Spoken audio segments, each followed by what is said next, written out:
Ladies and gentlemen, boys and girls of all ages. Bigg's Golf Talk. This is gonna suck. Hey. A place for information, advice, golf news, golf reviews, and of course, golf humor. Oh man, I'm taking a leak in my pants. Bigg's Golf Talk. It's showtime, baby.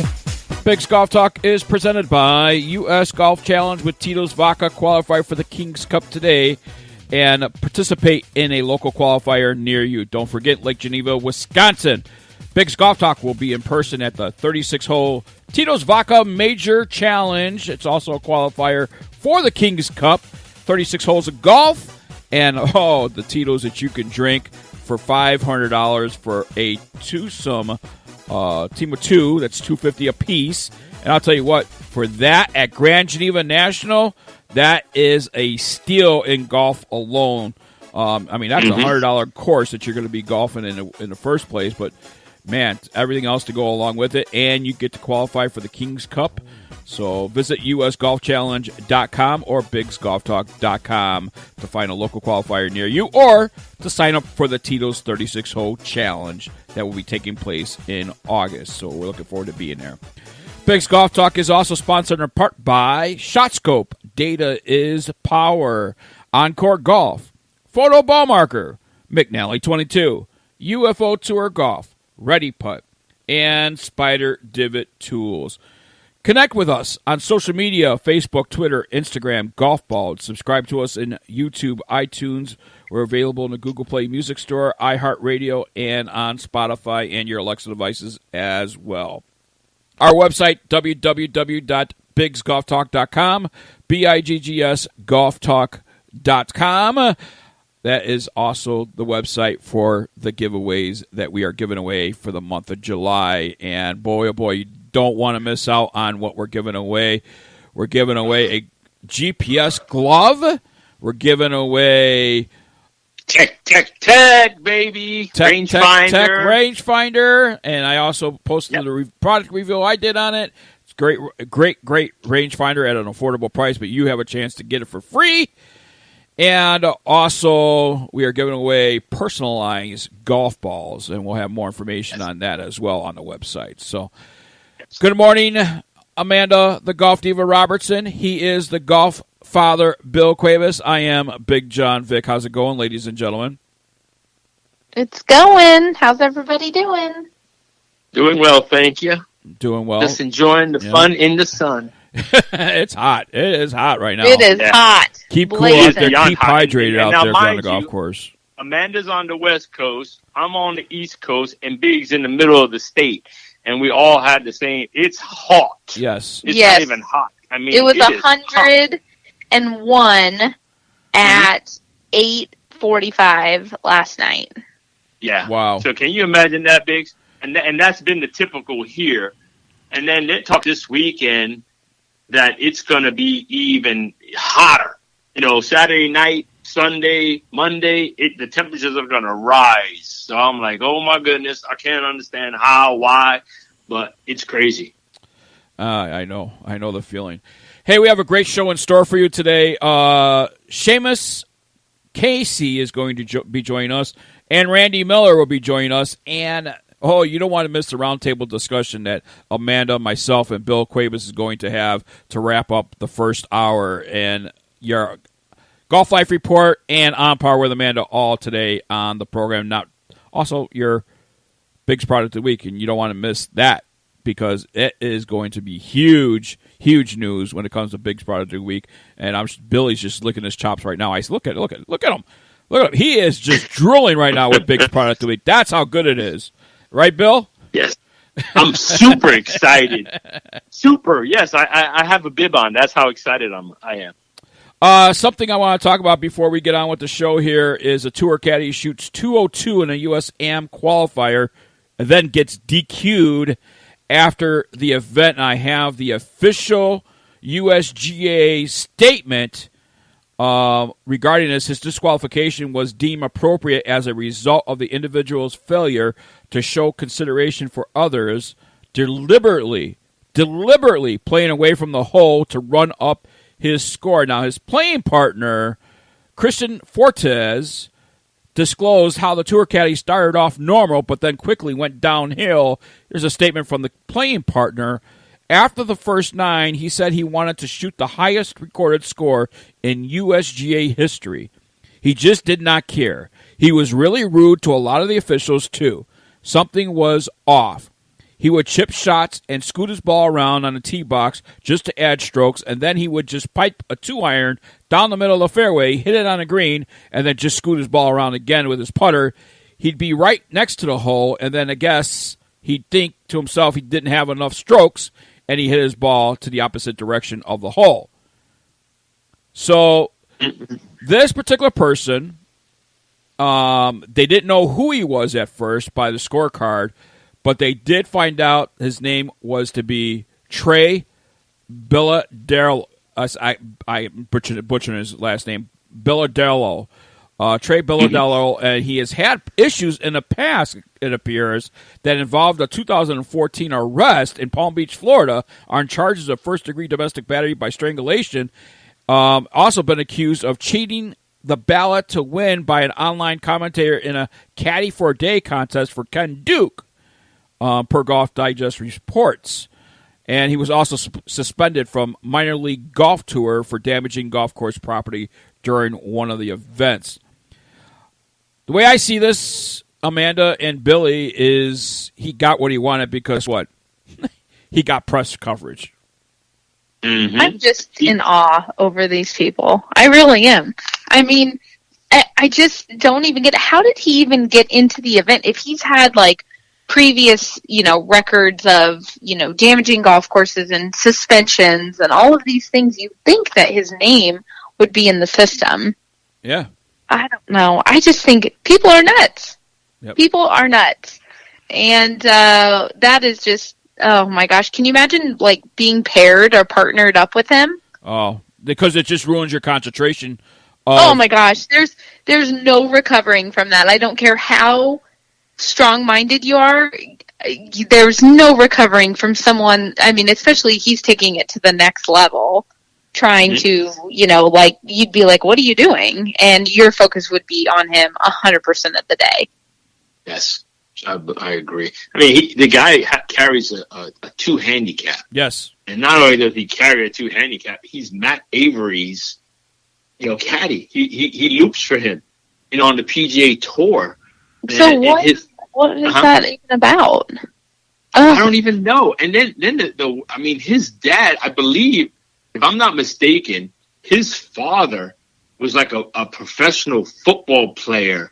I know his dad's a football player, baseball player, or something like that. But it's crazy to think. And then you're wondering, like, is it because he's spoiled, or is there a deeper? I think his dad played baseball for the Cincinnati Reds. So I'm pretty sure it's that, or I'm pretty sure he played for a couple of teams. But how do you do that? I mean, that's crazy. You know how you have everything right at your feet to do something good. You have a gift, and you misuse it that way. I don't know. I don't get it. I don't get it at all. The only thing I could think of is he get his name in the press. That's the only thing. I mean, what logical explanation is there? There isn't. There really isn't. I mean, you come from a decent family, a good family that's pretty well to do, because his dad played several years in the major leagues. So it's not that he doesn't have the money or anything else, but yeah, you're a pro caddy. You're not just like a regular. You're a tour caddy for a legit golfer on tour, not somebody that we never heard of. You got a legit job, and you go and you bring that kind of attention to not only yourself, but who you are, the person that you're working for, and your family, and you try to figure out why. Why would you do that? If he's my caddy, he's gone. Yes. He's gone. Yes. Yeah.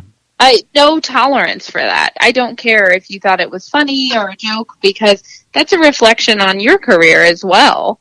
And that I think a lot of people forget that when we're out there, anybody on your team, whether that's, on the health side of things, your caddy, your coach, like all of those people represent you. So whatever they go and do, it's just like you represent them.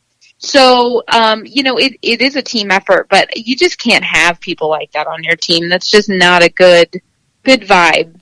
Serious misconduct and failing to play in the spirit of the game is a quote by Beth Major, USGA Senior Director of Championship Communication, who was speaking to Golf Digest about this story. Certainly, that says it all. Serious misconduct and failing to play in the spirit of the game. But what can the USGA do for the person playing with this guy or the people playing with this guy? Because, Amanda, you mentioned it earlier. You just cannot come back mentally from something like that. It's slowing your momentum down, and it's just a travesty of the sport. Right. Well, and here's what I'm not understanding. So it sounds to me like if he had a recorded score, even though he got DQ'd, he must have made it around the golf course before the DQ happened. So as a playing partner, I'm not sure why the USGA didn't step in before then. I know that as a player, I would have went and got a rules official literally, because obviously you might not have caught on like the first hole. In the report, didn't it mention like he really turned it on the back nine? Right. Yep. So I don't know. I mean, I think that to some extent you had to have been able to see him kind of trying to manipulate his score. And as soon as anything like that happens, like you really do need to go and get a rules official. And, but then, I think also a lot of players, even for me, when I'm trying to stay focused, I sometimes even stray away from like wanting to go get like, hey, I want to go get the rules official and bring him in or all of that, because it's just a whole nother level of distraction. So maybe the other players just kind of thought, well, just let him do his thing over there and then we'll handle it after. But man, that's like you said, that's a long day, and it's just unfair because, unfortunately, I guess luck of the draw, you got paired with this guy who is going to cause much chaos. Yeah, absolutely. Later on, we will have a roundtable discussion, but we are going to head into our first break. And when we come back, Amanda will have her On Par with Amanda right here on Bigg's Golf Talk. We'll be right back right after this. Hey everyone, Bigg's Golf Talk is now on iHeartRadio. Download the app for free or go to iHeart.com and search for Bigg's Golf Talk. Be sure to save us as a favorite so that you'll know when we're on. Join the millions of iHeartRadio listeners and listen to Bigg's Golf Talk. Golf Talk for golfers. The United States Golf Challenge, sponsored by Tito's Handmade Vodka, is in its 5th season of identifying the best two-person amateur teams in the country. 8 teams and 4 flights in 2 age divisions represent Team USA in a Ryder Cup-style competition with their international counterparts in the King's Cup. We're looking for amateur golfers like you.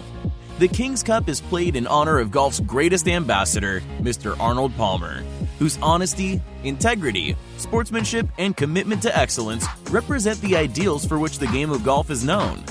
The road to the King's Cup begins with a local qualifier. Over 100 local qualifiers will be conducted throughout the U.S. beginning in February. By finishing in the top 30% of their local qualifier, teams earn their way into the USGC King's Cup National Qualifier. The USGC is also looking for golf courses to host qualifiers. For information or to search for a local qualifier, the USGC website is www.usgolfchallenge.com. This is a commercial for golfers. Take the next step to improving your game with ShotScope and discover your strengths and weaknesses. Analyze statistics on your clubs, tee shots, approaches, short game, and putting. ShotScope V2 is the golf watch that combines GPS distances with automatic performance tracking. Once you have it, you won't want to play around without it. Check out ShotScope.com to take your game to the next level. It's time for commentary, opinion, and controversy. On Par with Amanda. And here's the golf diva, Amanda Robertson. Good morning, boys and girls. This is On Par with Amanda. You are listening to Bigg's Golf Talk. Welcome back for another week. We are in the week of the Open, also known as the British Open. So this week, we're going to dive into some cool stuff going on. There's been a lot of good things and a lot of kind of crazy play here, but we'll get into that in a minute. I want to jump back to last week. So for those of you that were able to tune in, we discussed CBD oil. Now, CBD oil was deemed legal to have in your system as a golf touring professional. The USGA is basically throwing it in the same category as a supplement. Now, for those of you that listen to the show, you heard my disclaimer about me and before I gave my opinion and whatnot. You can't judge a book by its cover, so I know a lot of people, I had feedback and people writing in saying, well, wait a minute, like how can you condone CBD oil, but you have never drank in your life and you've never done drugs? But the thing about it is, one, they're very different things. So to be clear, CBD oil is not you sitting down smoking weed. You don't get high from it. You're pulling the good elements from the cannabis. It's a different strand. I don't know the science too much behind it, but I have read enough to know that it's not the same. Now, have I ever tried it? No, but I don't have anything that medically that I need it for. But some of these tour players that are using it on tour are the guys from the senior tour that are saying they've slept better, and like last week I talked about a guy on tour that said he follows his sleep patterns, and in that sleep pattern he has seen huge improvements in 1 week of taking CBD oil, and that he's getting a deeper REM cycle and he's able to actually fall asleep. So he's more well rested and more prepared moving into the next week. But a lot of players are saying, hey, wait a minute, but that's something that's enhancing your performance. But the only thing here is the USGA has deemed it a supplement. So their only stipulation is, as any supplement on tour, be sure you know what you're taking. Because if, for some reason, they do a random drug test and it comes up positive because you didn't have clean CBD oil and it tested positive, then you're at fault. So they kind of treat it like, hey, pay attention to what you're getting and what you're buying. Now, I have seen CBD oil perform miracles on people with epileptic seizures, with really bad migraines, with really bad back problems, and they're able to take this instead of getting high off of marijuana. The cannabis strand is different, and so I think it's great. And for those of you that have wrote in and have said things about how I've never done it, so how would I know? No, I don't know. I've never taken CBD oil, but I do know that if you're in so much pain or you're having 50 seizures a day and your quality of life is bad, then I think by all means, if you can find something to give you a better quality of life. Now, as far as golf, here's where I fall. Rules are rules. So if USGA says that they want to make it legal and it's okay, everybody has the same advantage or the same opportunity to have the same advantage and take it. If you don't want to take it, that's your choice.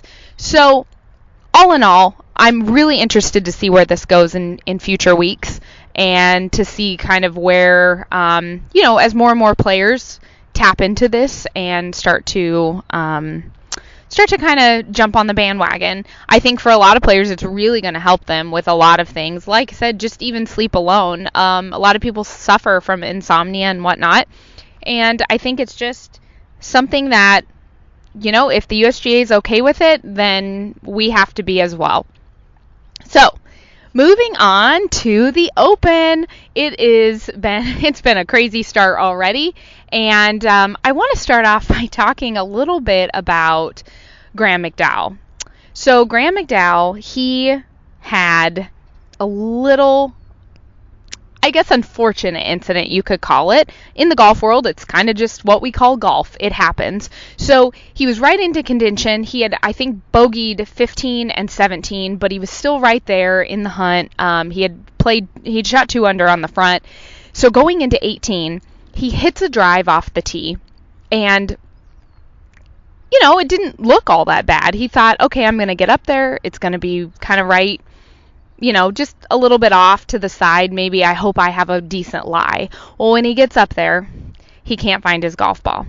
Now, one of the perks of being on tour and being someone popular on tour, you have a lot of followers and a big crowd. So very rarely does your golf ball get lost. Between that and television and the rules officials out there, a lot of times your golf ball is found very quickly. Now, here's where it gets interesting. So we've been talking all year long about the rule changes. And the rule changes, it used to be a player had 5 minutes to search for a lost golf ball. And at the end of 5 minutes, your time is up. You assess a penalty, and then you go back and you re-tee.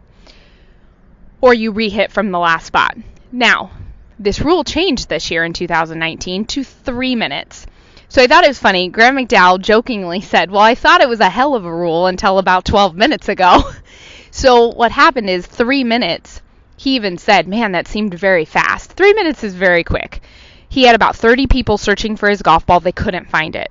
Now, at the end of 3 minutes, it was like 15, 20 seconds later, someone found the golf ball. But unfortunately, the 3 minutes had passed, and it's too late. You got to go back. So he was given the penalty. He ends up taking triple on the hole. He makes a 7 on a par 4, 18. So he was very, very frustrated, and it happens. But little side note, from when I used to play a lot, and even still now, like if I'm searching for my golf ball, and you had, back when it was 5 minutes, whatever the time allotted is, when that time is up, I call everybody off of that search instantly. Okay, guys, the time's up. Stop looking. Because it is very devastating to find the golf ball, 20 seconds after, 30 seconds after.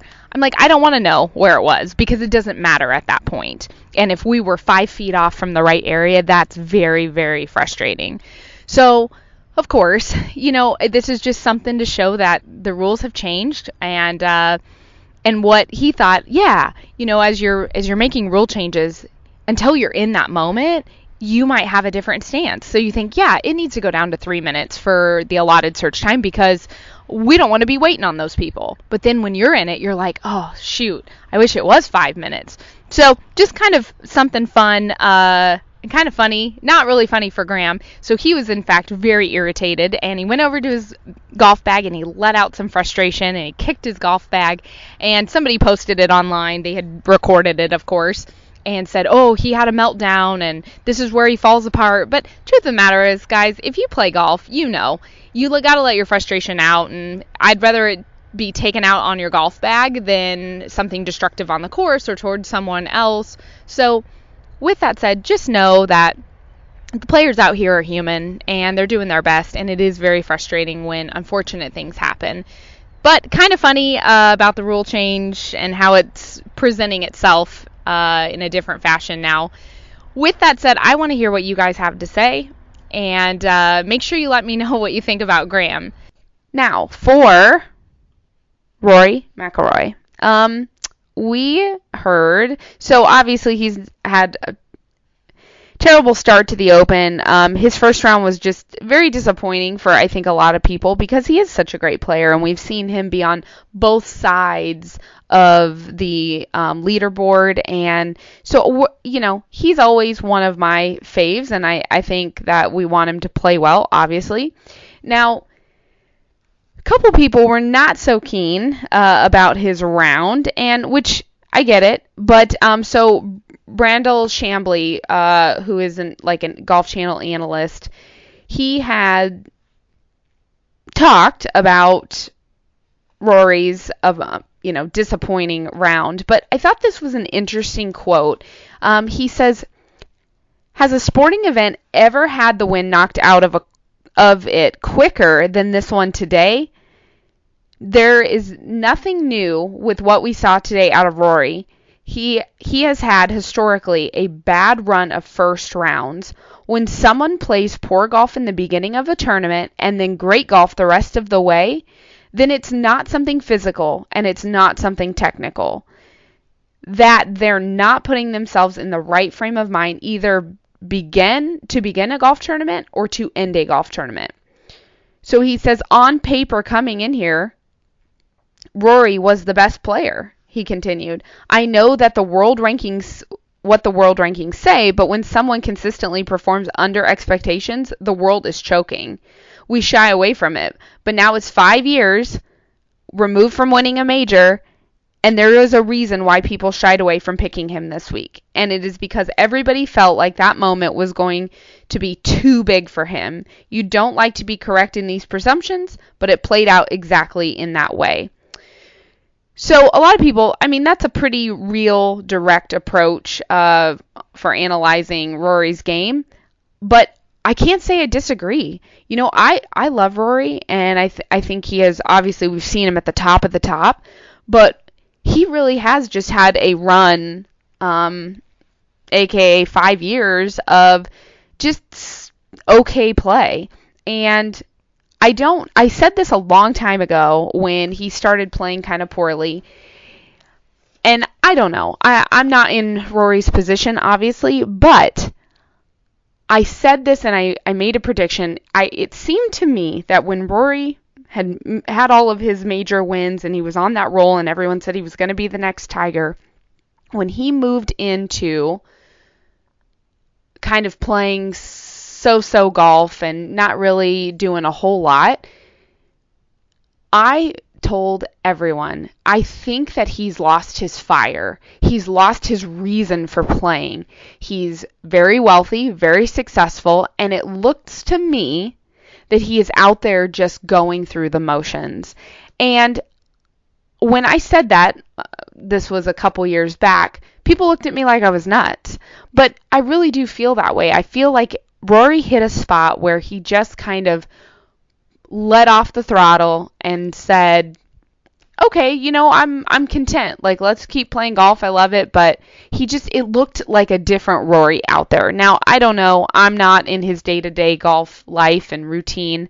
But I hope he gets it together. I really do. He's such a good, talented golfer. And we got to get him back on the winning streak. So let's turn it around. But as far as Chambly, you know, I don't know. I think commentating and analyzing, that's what they're there for. And people don't like direct people. But the truth of the matter is, you know, there is a pattern happening where you start off rough. And maybe that's just Rory's way of going about winning golf tournaments, starting off rough and finishing solid. But as a professional golfer, you have to figure out how to make that solid all the way through so you can win. And he's been there before, so he's got to get back there. Well, folks, hang in there. Watch the British. Write into me. Let me know what's going on and what you want to hear about. Let's talk. Write into biggsgolftalk@gmail.com. It is BIGGS golftalk@gmail.com. And hit me up on Instagram. It's A Robertson Golf. Slide into my DMs and let me know what's up. And I would be happy to chat with you about some controversial topics.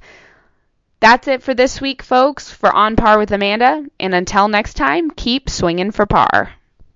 That was a great segment by Amanda Robertson. Keep swinging for par, people. Keep swinging for par. On Par with Amanda, sponsored by Backswing Golf Events. Listen, folks, if you're looking for classy ladies to come and raise money for your event or your charity, as a matter of fact, BackswingGolfEvents.com is the only place you need to go to and book these lovely ladies for your event to raise money and entertain the golfers in your event. Backswing Golf Events is the place for your event today.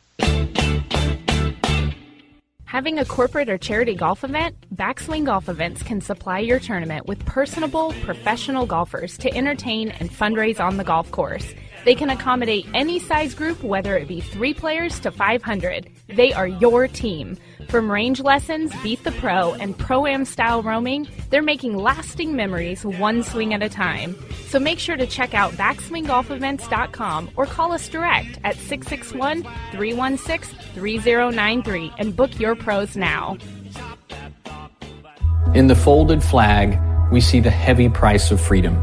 Nearly 9 out of 10 dependents of America's fallen and disabled soldiers do not qualify for federal scholarship assistance. The Folds of Honor closes that gap, already providing over 10,000 scholarships. Join us in this noble mission. Donate today at foldsofhonor.org. This is your call to duty. Golf is a dirty game. It's time to clean it up with Ready Pot, the only putter cover with a built-in ball cleaner and magnetic surface. Clean balls roll accurately, meaning you make more putts. Sink more, swear less. Clean up your game with Ready Pot. This is the Golf Life Report. I'm Travis Harper. Golf Life has been doing some traveling lately to find some amazing golf courses. This past month, we found one down in the heartland of Texas. Omni Barton Creek sits just 30 minutes east of Austin, Texas, in the beautiful rolling hills.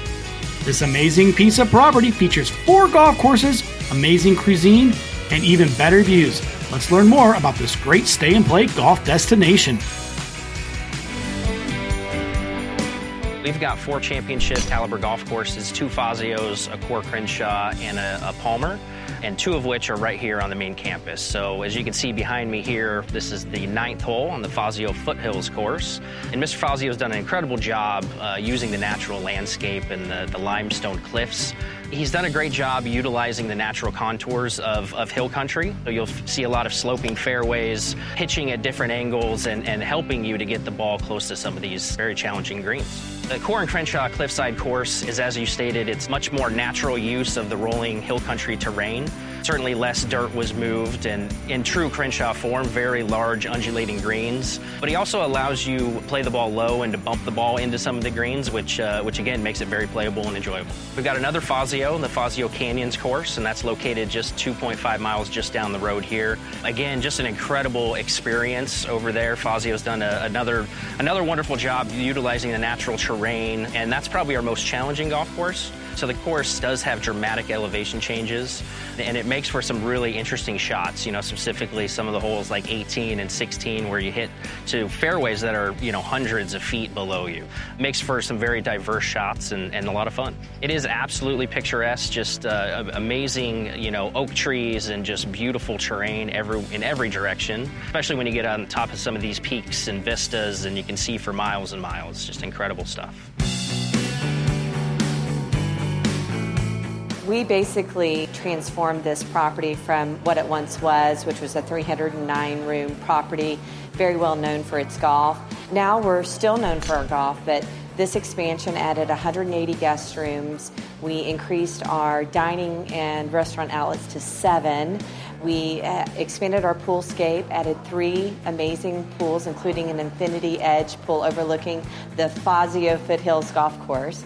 We added a lot of meeting space as well. We became more of a conference option for groups, and basically with this expansion and floor-to-ceiling renovation, even on the existing spaces, we became a little bit more relevant on the national stage.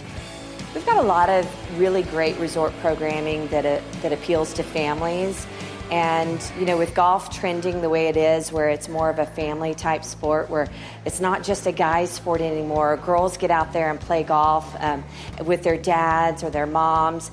We provide that, but we also have something to do if you don't want to get out on the golf course, maybe on that afternoon, whether it's our world-class Mocara Spa, our amazing pools, or just a lot of our resort activities that we have available around property. It is a vast resort, and that was also intentional because even from a point of determining the angles in which the buildings should be set, we wanted to make sure the views were first and foremost, and that wherever you went, you had a view either of the east or the west to see the beautiful hill country.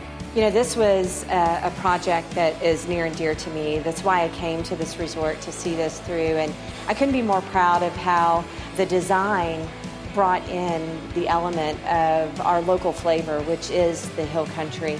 I love our artwork. Our artwork speaks to the outdoors, whether it's a topographical map that is carved out of wood of Barton Creek, or it's a depiction of the flight of the monarch butterflies, that if you step back far enough, you can see a waterfall painted in them. All of those different elements make it feel comfortable and have a story, and I think it's just a sense of discovery that you can wander around the resort and learn new things just from taking your time and experiencing the property. Go to omnihotels.com/Barton Creek to see our website and to check out all of our offerings, whether it's a golf package or our bed and breakfast package, or even to check out our summer music concert series, Barton Creek Live. As always, for the best video golf tips, gear reviews, course and travel features, and PGA player profiles, check out GolfLife.com or follow us on Facebook.com/GolfLife or on Instagram @GolfLifeTV. I'm Travis Harper, and that is this week's Golf Life Report. A golf ball that performs for you. The Encore Avant 55, hot off the tee, a formulated core that delivers more energy and utilizes soft cell technology to achieve ultra-low 55 compression. This blend of innovation and simplicity provides more distance and greater feel. The Caliber, maximum accuracy. A patent hollow metal core creates significant rifle spin while reducing side spin, allowing the ball to travel along a straighter trajectory. The Encore Elixir Tour Ball, hot list winner. The premium cast urethane cover delivers a soft and pure feel off the club face and gives the Elixir ultimate greenside control, durability, and unmatched putting performance. Be sure to check out their combo packages and sign up for the loyalty program. Gift cards are also available. For more information, their website is www.encoregolf.com. And be more with Encore. Golf Dots is a unique, high-resolution ink transfer to personalize your golf game. Golf balls, golf shoes, clubs, Golf Dots can personalize it for you. Golf Dots conforms to USGA rules and doesn't alter the trajectory of your golf ball. Tour proven on all major tours, Golf Dots is designed and made in America. Many styles to choose from that will fit every golfer's personality. New styles are being released on a regular basis. To order your Golf Dots, visit www.golfdots.com and enter promo code BiggJon15. That's Bigg Jon, BiGGJON 15 for a discount on your Golf Dots. Golf Dots is available in many golf shops, such as the PGA Tour Superstore. The website for Golf Dots is www.golfdots.com. That is golf.dots.com, or call 847-829-4238. Personalize your golf game today with Golf Dots. Wrapping up our number one here on Bigg's Golf Talk as we play out number 9 here. Bigg Jon Vick along with the GolfFather, Bill Cuebas, and the Golf Diva, Amanda Robertson, on Native Family Radio, on iHeartRadio, Spotify, and Alexa devices as well. Well, Amanda and Billy, our roundtable discussion is a topic that we have touched on, but we haven't talked in length about. And the latest of equal pay has come arise on the LPGA Tour. Major winner Christy Kerr makes case for equal pay and more amenities in women's golf. Now, she gave golf.com an interview on a podcast as well and mentioned a few things as like, I'm not saying we're the same product as the PGA Tour or that we should even make the same money, Kerr said. But we should not make 10 to 15% of what they make. I think that's wrong. We're getting there, but there's no reason we can't, in leaps and bounds, catch up. We need to catch up. Now, equal pay is a hot topic as it's ever been in sports, thanks to a large part of the U.S. women's national soccer team winning the World Cup 2 weekends ago. U.S. star Megan Rapinoe, as well as many other her teammates, have spoke publicly and loudly about how they deserve to be paid more by the U.S. Soccer Federation. Christy Kerr, who was in New York City on behalf of Loch Lomond Whiskey, is an avid fan of the women's national team. She applauds them for standing up to their podium to fight for belief for equal pay. Kerr acknowledged that the LPGA players do make a nice living, but only the top of the food chain. Amanda has actually mentioned that here on Big's Golf Talk. She is more campaigning for leveling the playing field across the board, not just amongst the best players. She says it's hard for me to even go to PGA Tour events to see all the stuff that they have. Even the caddies have their own van for meals and stuff. It's hard for us to even get a meal at a golf course. So I posted on our Biggs Golf Talk Facebook page about this topic, and boy, oh boy. I wasn't expecting the feedback that we got, but several people are saying, well, it's about to provide. As a professional athlete, you get paid based on your value to the team or the company, not by your gender.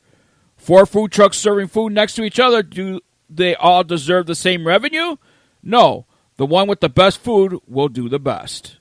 PGA golfers in the 60s, 70s paved the way by growing their game for more revenue, thus bigger prize money. Another one says, make a different definition, equal percentage of equal revenue. Another one, equal pay? Sure, easy. Bring in equal revenue. Duh. Also going on to say, in the discussion, boom, economics 101, somebody else says. Another person says, what? Hey, I'm all for equal rights, but when I talking to buddies, nobody mentions the LPGA. Yes, they could beat me, but do WNBA players deserve the same as LeBron James? Laugh out loud, laugh out loud, laugh out loud. Now, I'm saving this comment because I thought this was the best out of the feedback that we did get. These are incredible golfers playing at high level that I can only dream of.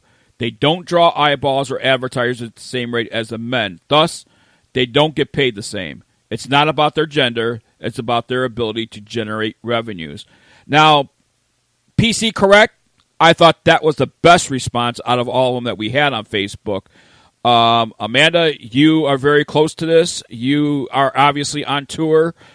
What say you? Well, I've had multiple discussions about this, and especially with the women's soccer team kind of stirring it up and whatnot. So I am actually a huge advocate of equal revenue, of not using the term equal, because you can't compare apples to oranges. And so there are different revenues coming in. And this is where a lot of women get kind of ticked off at me, because I am not a feminist. I think that everybody needs to work for what they want to make. Now, with that said, do I think that some of Christy Kerr, for maybe the first time in my life I'm saying this, I actually agree with her, but I really do feel that some of the amenities that the men get during a tournament are quite a bit different. And it is true. Just even at the ShopRite, it's like hard to even weasel your way in through the door to get food sometimes when the guys, so amenities, yes, I think those should be the same, because those are the things prepping you for the tournament and getting you ready. And if you have full access to a gym or a health club, and then you have full access to the training facility, those things are important because you are completing the same task. But when it comes to money, it has to be based on revenue. That's the only way that it would be fair. You can't just say, I get it. Women don't bring in the rate. And this is what I don't get. Why are we not bringing in the ratings? And that's a whole nother topic, because we're women. We should be having the ratings that the men don't have, but for some reason it's backwards. So if you want to base it off revenue, I think that's a brilliant idea, because then I know a lot of women don't agree with that, but I am so strongly driven with, instead of sitting here and complaining and talking about the issue of pay not being the same, the only way to fix it is to be women, to go out there and keep growing the ratings and keep changing it, so that will change. Because there's so many women that sit back and just complain and, well, it should be equal and it should be equal. But what are you doing to make it equal? Where's the value? So I posted a comment as Big's Golf Talk on Facebook to the best feedback that we have. I said, so let's ask this question. Whose responsibility is it to generate this revenue? I would say a big part of it is us, the fans. If anyone has not been to an LPGA event, it's a great event to watch some high-level golf, and it would not cost an arm and a leg to be a part of. Major OEMs are to blame as well. I think they can afford to support the women in golf with higher sponsorships. I would also say TV deals need to step up and market this sport on all levels and genders, just not the men. Lastly, the tour needs to market their tournaments better through TV ads, radio, and podcasting ads, and print. So that was my response. Billy, what do you got to say? Yeah. Well,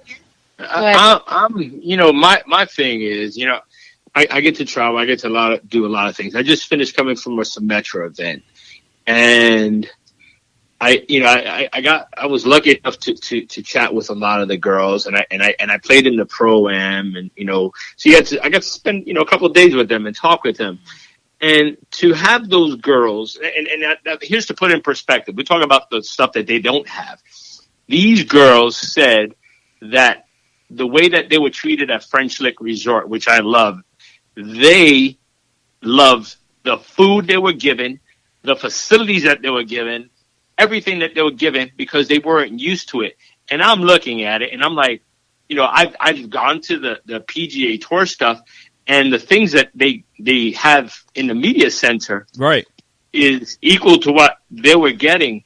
And they were so appreciative of what they got there as opposed to what they don't get in these other events. And you sit back and you think about, and you take for granted that kind of stuff.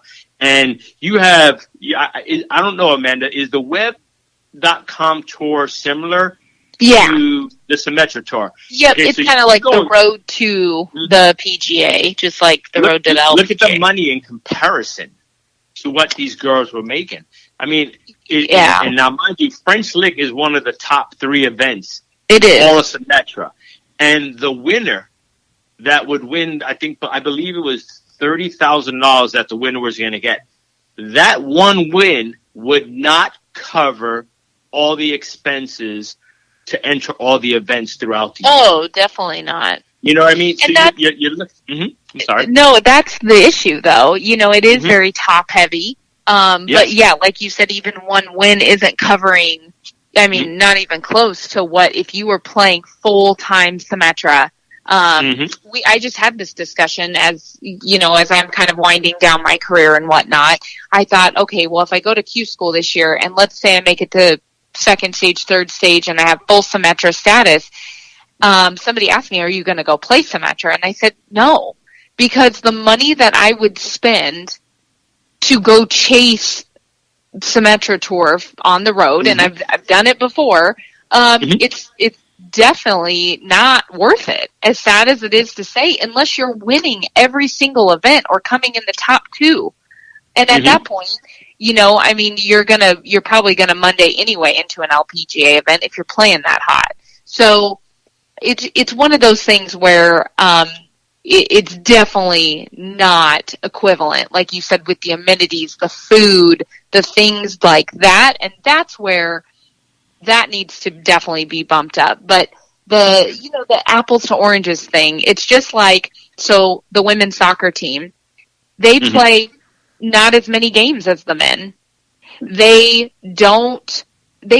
scrimmaged against a high school boys team and lost. So and I'm not knocking women's soccer. I think they're awesome. I'm not knocking any of that, but you really can't compare the two. Right. So you have to be paid accordingly, because if the men's team is playing 10 to 15 games and the women are playing 6, there is a difference. They shouldn't be getting paid the same, and that's just business. That's not gender equality.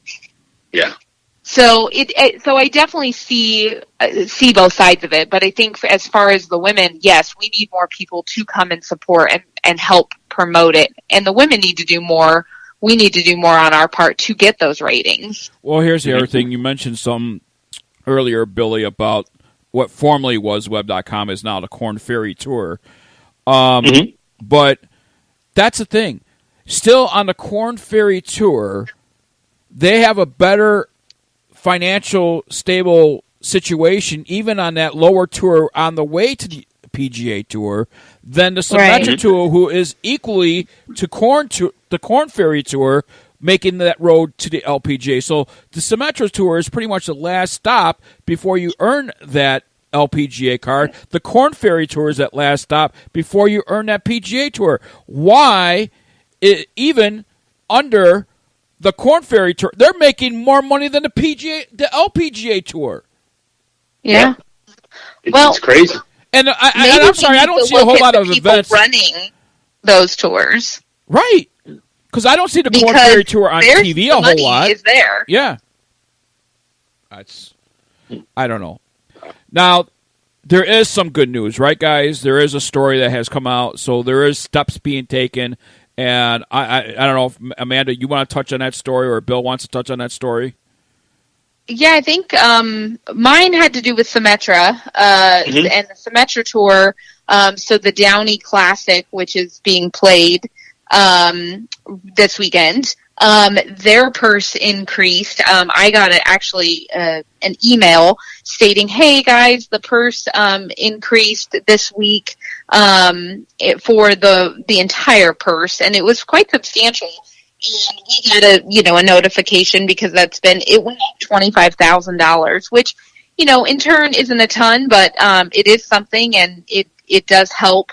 So that way it's not as top heavy out there for the week, which is always great. So, I mean, obviously any increase is appreciated. Bill? Yeah. I mean, mine covered the LPGA, which when they announced this past week that the USGA, they raised the purse at the U.S. Open, Women's Open. Now the winner of the Women's Open is going to receive $1 million for the first time ever. And in addition to that $100,000 that they jumped from 900 to the million, overall they increased by 500,000 because of everything that's been going on last week and since they came out, about getting some more money in these pots. I think that it's a good start. And we can only hope that the rest of the tours that see that, pick up and say, you know what, they're right. These young ladies need to have a more level playing field. And one of the comments on that they made on BiGGs, I know you can't compare apples to oranges, but the percentages, what they're talking, could be something. For sure. Yeah, I don't, the other stuff, I understand they got to bring in the revenue and stuff. I like that percentage. And I would be interested to find out more on how those percentages actually add up, from the women's tour as opposed to the men's tour. Because I think right there would be the key. I think that would help both sides, every side, to get to the right place where, the LPGA deserves and the women golfers deserve to be. And it'll shine a better light, because right now everybody's going to spew, well, they got to do this, they got to do that. Well, you know what? We have the Paula Creamers, we have the Cuebas out there, we have those women out there, but there are only a few of them. And we have a guy that we'll never hear, we never heard their name, and they will come on tour and win one time and be a millionaire. Just one time. Or not, or better yet, they could win one time, fall 123 on the PGA money list, and still make $700,000. Yeah. And mind you, we have women that are winning continually over and over and have never made that. Yeah, so, for sure. I can deal with the percentages. If we knew what the percentages were, and if there was an equal equity in there, I think a lot of people would be more happy. So I think after listening to everything that we spoke about today, I think I would want more information on that. See, something keeps coming to mind here. Amanda's voice keeps on going in my head about the top heavy, top 5, top 10 are getting the money. And see, that's the thing. For me, and this happens on the PGA Tour, you make the cut, you're earning a positive paycheck. On the LPGA Tour, you make the cut, and if you fall last place, you're just maybe not even paying for all your expenses. Yeah, usually not. You know, where if you make the cut on the PGA Tour and you fall last place, you're supporting your family. Yeah. Yep. Because and now Amanda should know about it. Amanda, you're going to go and play a professional tour, and you're on the list if somebody withdraws, somebody gets hurt, or anything else. You take that for a guy. If he has the opportunity to fall into a spot, I guarantee you those 1, 2, 3, maybe even 4 deep are willing to take that chance and sit around and wait to see what happens that last day. You, on the tours that you play, could you sit there in hopes to just, and wait for a person, 2 people or 3 people, women golfers to withdraw, get hurt or anything? No, well, and that's the thing. So if you're on site, great. But yeah, so you've got to pay your expenses to get there. So I had this happen to me a couple times the first year I played Symetra, where because I didn't have full status and it was conditional, you're on the waiting list. Well, you're, let's say 3 away and it's the night before the deadline. And I would get an email that's like, hey, you're in. And it was in Detroit and I'm sitting on the West Coast and I'm in. So now I can jump on a flight, a red eye, land. And I've done this before. You pay a ton of money for a flight because it's an opportunity. And I was excited to play, jump on a red eye, get there, land, practice for a half a day. And then you're on the tee box ready to go. It's not the way golf should be played. Tournament golf should be played anyway. Right. And it was very chaotic. And then you miss the cut because you're all over the place and you haven't slept and you're on a different time zone and all of those things. And then you get back on a flight and you just blew easy $2,000 for what? Yeah. So it is very frustrating in that regard. And like, Bill said, I would love, there's so many times that I'm like, oh, I know that I would get in if I could just fly over there and sit there.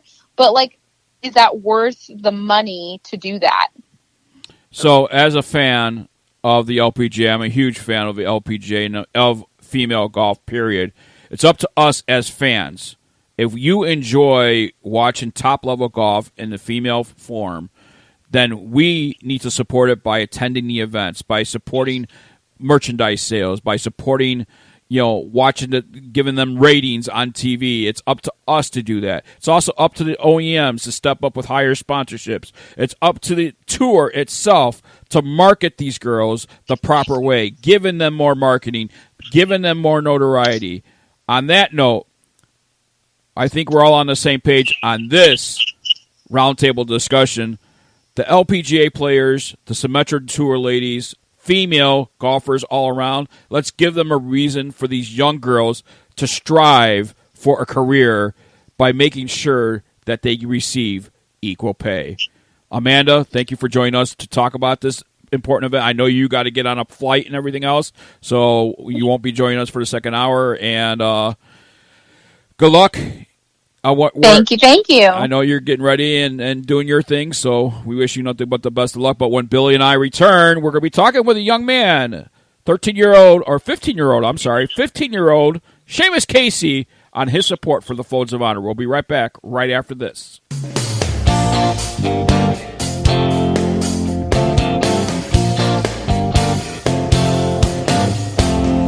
Early to rise, went through the pregame routine. It drives for more than just show. Yelled 4 to warn for balls unseen and approached with a long way to go. Time to make the turn. First half is done. Time to make the turn. More fun to come.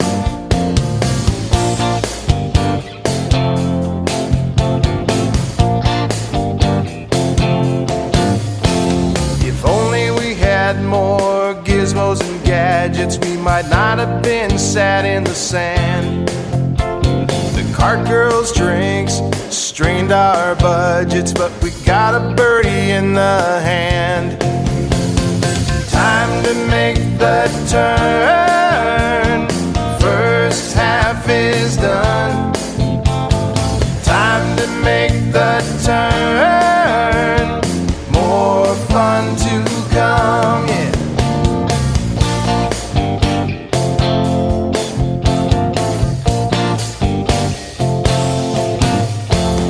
Head to the clubhouse for a quick pit stop.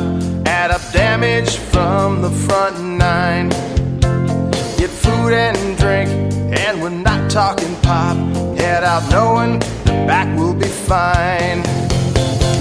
Time to make the turn. First half is done. Time to make the turn. More fun to come, yeah. Time to make the turn. First half is done. Time to make the turn. More fun to come, yeah.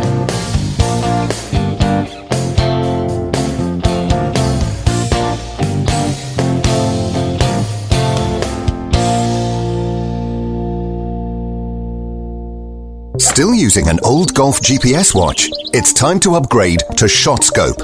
ShotScope isn't just a golf watch, it's a fully automated golf performance tracking system on your wrist. ShotScope gives you access to over 100 tour-level statistics. Get putting analysis, short game breakdown, even find out how far you're booming your driver. All data is captured automatically by the groundbreaking ShotScope golf performance tracking system. ShotScope, the ultimate golf watch. Find out more at shotscope.com. The United States Golf Challenge, sponsored by Tito's Handmade Vodka, is in its 5th season of identifying the best two-person amateur teams in the country. 8 teams and 4 flights in 2 age divisions represent Team USA in a Ryder Cup-style competition with their international counterparts in the King's Cup. We're looking for amateur golfers like you. The King's Cup is played in honor of golf's greatest ambassador, Mr. Arnold Palmer, whose honesty, integrity, sportsmanship, and commitment to excellence represent the ideals for which the game of golf is known. The road to the King's Cup begins with a local qualifier. Over 100 local qualifiers will be conducted throughout the U.S. beginning in February. By finishing in the top 30% of their local qualifier, teams earn their way into the USGC King's Cup National Qualifier. The USGC is also looking for golf courses to host qualifiers. For information or to search for a local qualifier, the USGC website is www.usgolfchallenge.com. This is Bigg's Golf Talk with Bigg Jon Vick and Bill the GolFFather Cuebas. Kicking hour number 2 off here on Bigg's Golf Talk as we tee it up on the 10th hole. And Bigg's Golf Talk is sponsored by U.S. Golf Challenge with Tito's Vodka. Qualify for the King's Cup today by participating in a local qualifier near you. And don't forget, spots are still open to sign up at the Tito's Vodka 36-hole challenge. You must be 21 years of age to enjoy a great Tito's Vodka beverage, and friends don't let friends drive drunk. Our next guest is not old enough to enjoy a Tito's Vodka beverage, but much respect to him. And Billy, you know, when I was 11, 12, 13, 14, even 15 years old, I never thought of doing what our next guest has done. No, I mean, who would have thought about that? You know what I mean? I do wish that the Folds of Honor would have been around back then. Can you imagine the impact? You know, starting way back then, you know, as to, 13 years ago. It's a huge difference. We've come a long way, but we'd have had a lot more time to build it and get some more steam going. Well, at 11 years old, our next guest decided to climb, a mountain. Bouldering record at Devil's Tower Summit he climbed. 12 years old, Grand Teton Summit. 13 years old, he started his own fundraising efforts called Dream of 13. Now, Billy, you're the one that came across Seamus. Tell us about how you came across them. I saw him across the Folds of Honor. People started sharing his dad's page, the post and everything like that. And, I was watching, he's a young wrestler, so I started seeing the rock climbing, And then I saw him showing off, trying to do all these pull-ups, and I was like, oh, okay, kid got game. But, he piqued my attention, and anyone that's willing to help the folds, especially at that age, to be that dedicated to help raise money and help others is incredible. Billy, you and I, it's always that uphill climb. We always feel like we're climbing a rock because it's never at a never-ending reach when we don't want to leave a family behind on the field of battle. The number has decreased for as many scholarships that's needed, but there's still a long waiting list and hundreds of kids out there looking, and hundreds of people out there looking for that scholarship. Oh yes, I believe we're like almost 700 recipients that did qualify actually, and we weren't able to give them the scholarships. So still got a way to go, but I think it's attainable. I think we're going to get there with folks like Seamus and the kids taking up missions. We need more people, more children, more kids and young adults like him that realize that, hey, you know what? We can help support this mission as well. And it's a worthy cause. You know what I mean? It's for their future, our future, and all who serve. And I'll tell you what, I just mentioned how it's an uphill climb for us to do it all year round for a BiGGs Golf Talk, and personally for Bill, the GolfFather Cuebas, myself, and the Golf Diva, Amanda Robertson. But this young man, this 15-year-old young man, has a dream. And he has a dream of 13.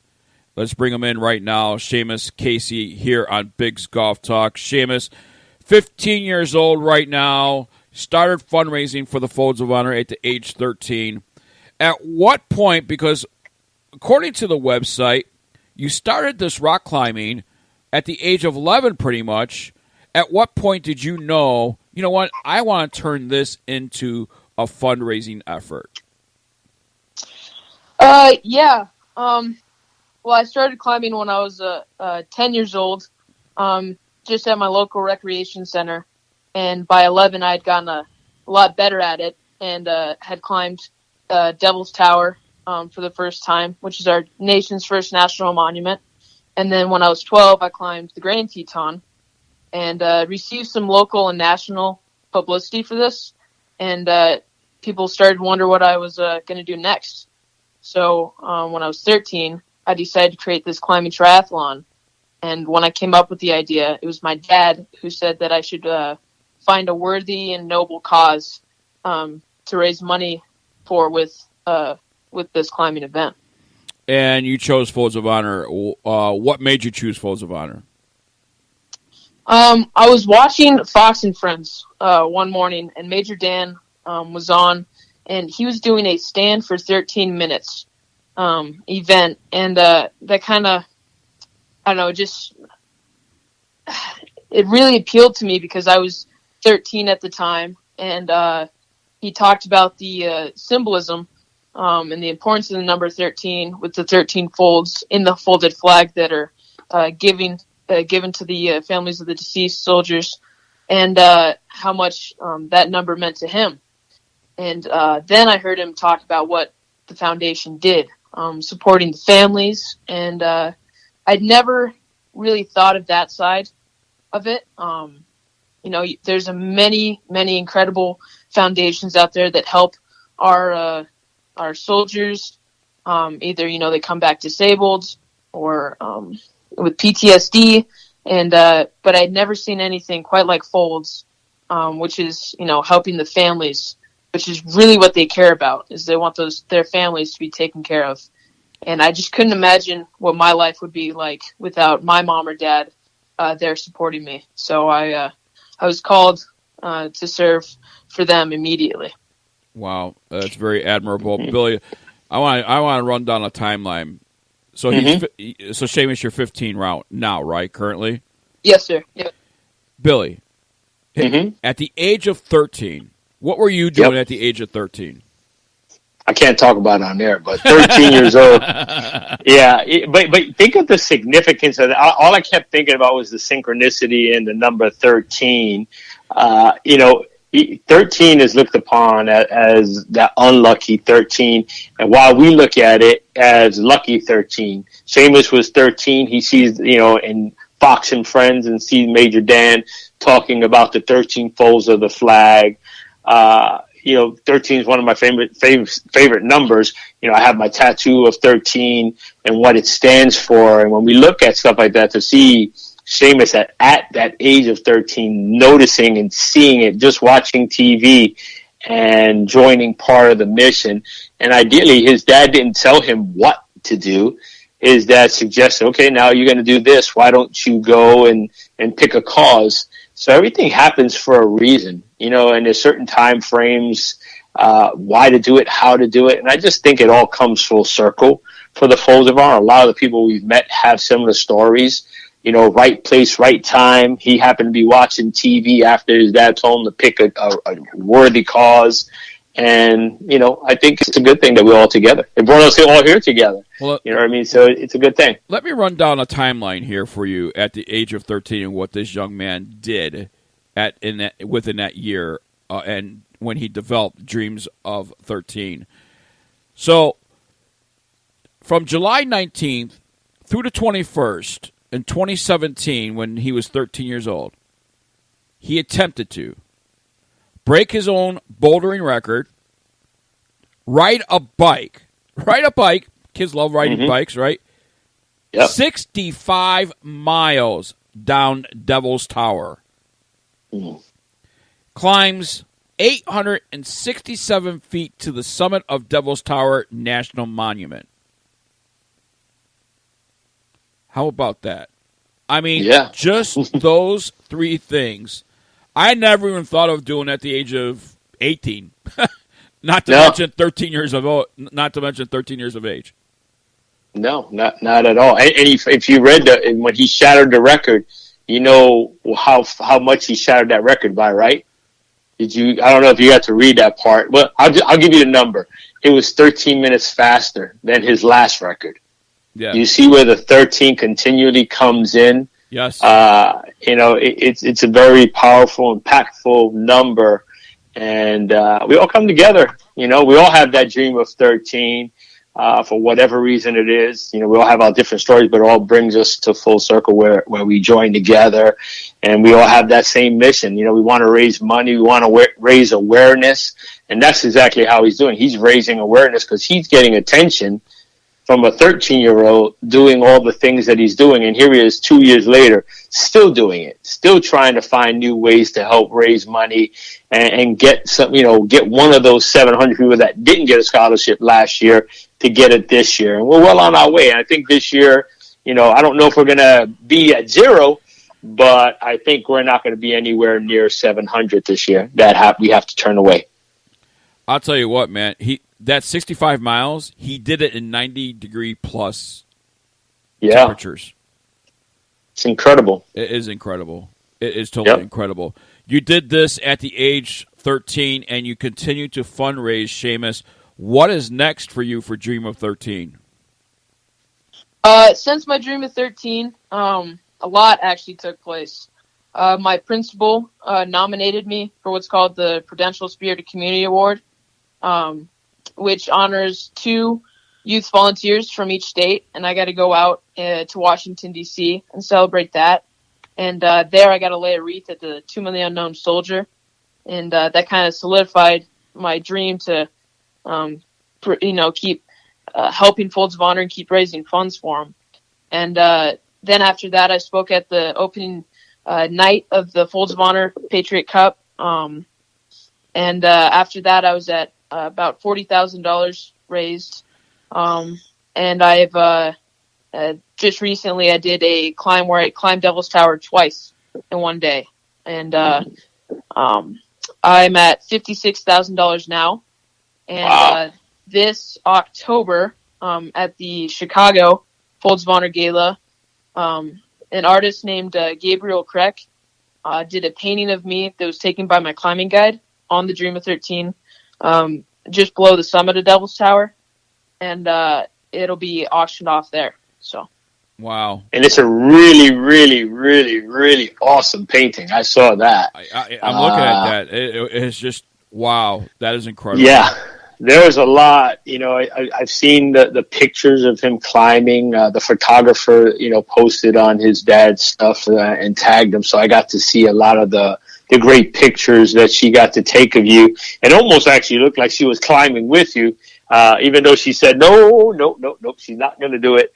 But the pictures and seeing everything that you did, climbing and how you did it was amazing. There was an event that you did, and I don't remember all the details. You were going to do it with some wrestlers? Yes. That had to be put on hold just because it was weather kind of got in the way a little bit, as it always does in Wyoming. But no, 3 of Wyoming, University of Wyoming's greatest wrestlers, Joe Blanc, Tyler Cox, and Bryce Meredith. We're trying to figure out a date where we can climb with them, and they can each try to raise one scholarship for Folds as well. Oh, that's awesome.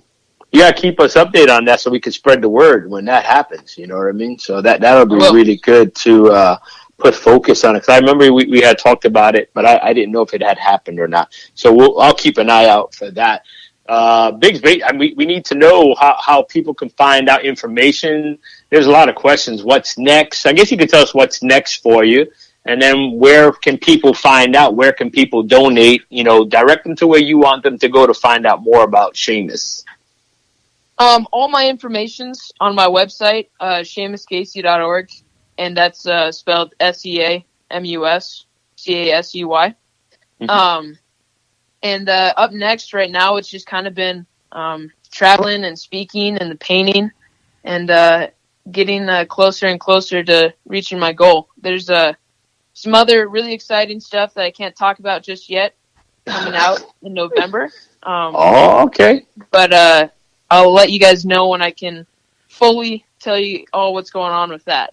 Yeah, you gotta give us the heads up so we can have we want the lead. We want to be able to spread that word first. Yeah, that's what I'm saying. Yeah, absolutely. I want to know what's going on so we can have that breaking news. Breaking news on Biggs. That's what we want.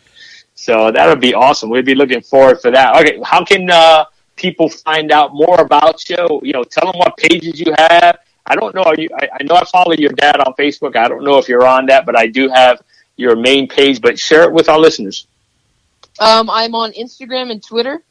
My Instagram is Seamus Casey 0307. And my Twitter, I believe, is _ Seamus Casey. Having a little technical issues with it right now, but you know what? Don't feel so bad. Yeah, _ Seamus Casey. Twitter is having issues. Period. So don't worry. It's everybody, not just you. Yeah, exactly. Yeah. And now, what's the website that they can follow the Dream of 13 story? SeamusCasey.org. Seamus Casey. And do you still have your fundraiser going on? Did you get to reach your goal from climbing Devil's Tower twice? For that, we were just shy of the scholarship we wanted. Okay. But yeah, we are still accepting donations, and if you go to that website, there's donate now buttons, and that takes you directly to my page on the Folds of Honor's website. Yes. Okay. I can see that Seamus Casey's Dream of 13 Folds of Honor Scholarship. Yep. Donate now button. You can also text. Yes. Dream of 13. So Dream of the numbers 13 to 833-843-1313. Get that? 1313. 833-843-1313. Text Dream of 13, and I believe you just text your amount. Or is that automatic, Casey?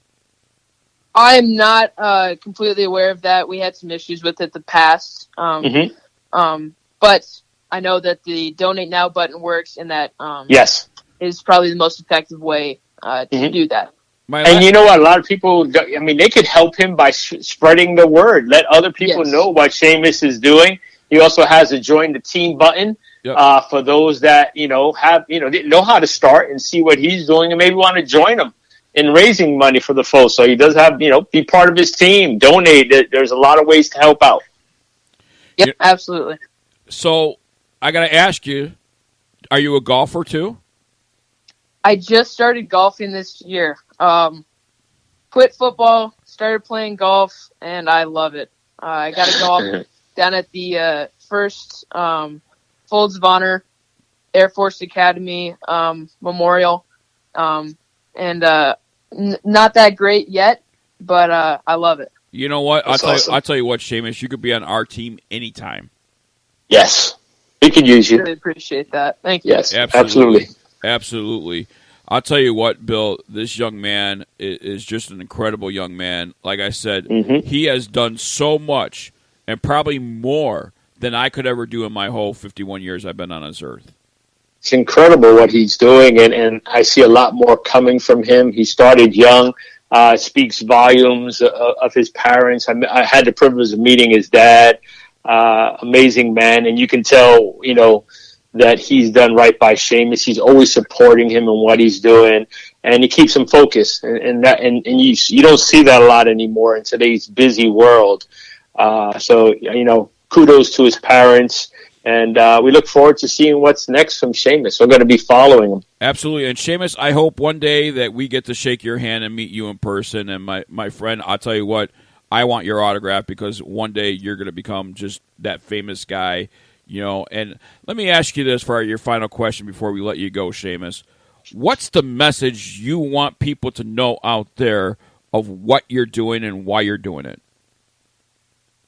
I mean, really what it comes down to for me is that I'm just an ordinary kid who is able to do something that's considered ordinary just by using what I love to do for someone else.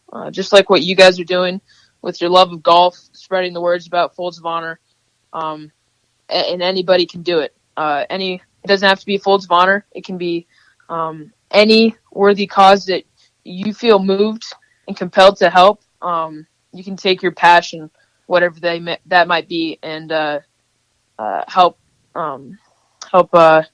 use it to better those issues.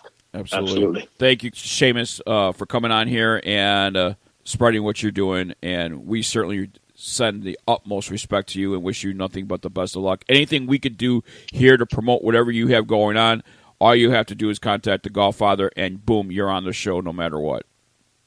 Awesome. Thank you guys so much for letting me come on. Thank you, buddy. You have a great weekend. You too. Thank you.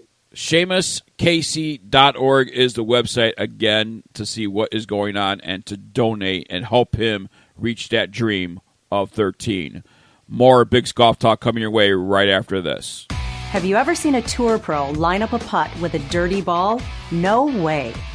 A clean ball rolls accurately, and accurate putts mean lower scores. The solution? Ready Putt. It's the putter cover reinvented. Ready Putt has a patented ball cleaner that's made to absorb and retain water. All you need to do is add water, and it remains wet throughout your round, giving your ball the perfect shine. It also has a magnetic surface to hold your ball marker and divot repair tool. Let's say you switch putters from round to round using a blade, mid-mallet, or large mallet. Ready Putt Original has you covered. Look, putting is hard enough. Accurate putts start with a clean ball, and a clean ball starts with Ready Putt. For more information about Ready Putt, visit ReadyPutt.com. That is ReadyPutt.com. Clean it and sink it. The Spider Divot Tool's revolutionary new design is better for greens and makes ball mark repairs easy. No sharp ends or dirt in your pocket, the Spider achieves amazing results with little or no skill. With a simple push-pull action, the Spider makes ball marks disappear quicker and better for a smoother putting surface. The Spider includes a magnetic ball marker and is made of milled aluminum to last a lifetime. It also makes a great gift for your next tournament and that special golfer who has it all. The Spider tool from Instagolf is a must-have in every golfer's bag. For more information about the Spider Divot Tools, their website is www.spiderdivot.tools.com and enter promo code BIGG Golf Talk to get 10% off your purchase. www.spiderdivottools.com. The Spider Divot Tools is the official divot tool of Bigg's Golf Talk. Golf Talk for golfers on Bigg's Golf Talk. Back to Bill the GolfFather Cuebas and Bigg Jon Vick. Welcome back to Bigg's Golf Talk right here on Native Family Radio, iHeartRadio, Spotify, and your Alexa devices. Bigg Jon Vick along with the GolfFather, Bill Cuebas, as we head into our next segment here. And we're just following up with a golfer we had on a few weeks ago. Now he's had a few rounds with his new sticks, if you will.